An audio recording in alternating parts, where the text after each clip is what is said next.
सटाणा शहरातील सुकड नाल्याजवळील अमरधाममध्ये मूलभूत सोयींचा पूर्णपणे बोजवारा उडाल्याचे धक्कादायक चित्र समोर आले आहे।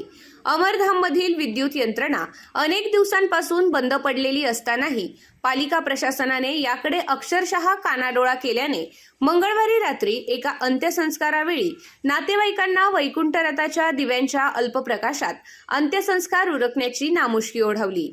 या प्रकारामुळे नागरिकांमध्ये संतापाची लाट उसळली असून प्रशासनाच्या ढिसाळ, निष्क्रिय आणि बेफिकीर कारभारावर जोरदार ताशेरे ओढले जात आहेत।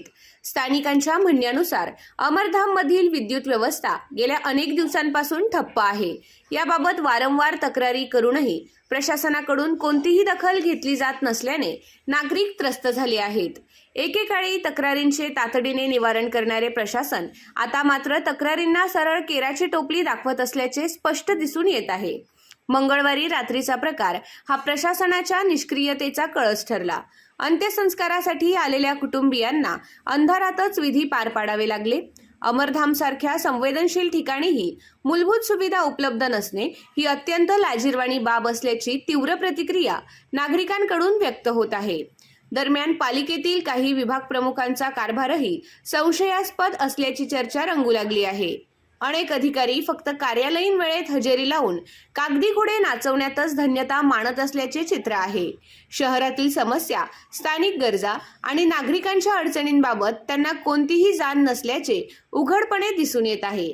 बाहेर गावाहून आलेले अधिकारी केवळ औपचारिकता पूर्ण करत असल्याने शहराचा कारभार पूर्णपणे बेफिकीर पद्धतीने चालत असल्याचा आरोप होत आहे। यामुळे शहराची सखोल माहिती असलेल्या, स्थानिक प्रश्नांची जाण असलेल्या आणि जबाबदारीने काम करणाऱ्या अधिकाऱ्यांची नेमणूक करण्याची मागणी जोर धरू लागली आहे। तसेच काही अधिकारी आणि खातेप्रमुख अजूनही राजकीय वैमनस्याच्या छायेत काम करत असल्याचीही चर्चा असून त्याचा फटका थेट नागरिकांना बसत असल्याचे बोलले जात आहे। या सर्व प्रकाराची गांभीर्याने दखल घेऊन नगराध्यक्ष हर्षदा पाटील यांनी संबंधित विभाग प्रमुखांना जाब विचारावा, तसेच अमरधाममधील बिघडलेली व्यवस्था तातडीने सुरळीत करावी अशी ठाम मागणी नागरिकांकडून होत आहे। अन्यथा नागरिकांचा रोष आणखी तीव्र होण्याची चिन्हे आहेत।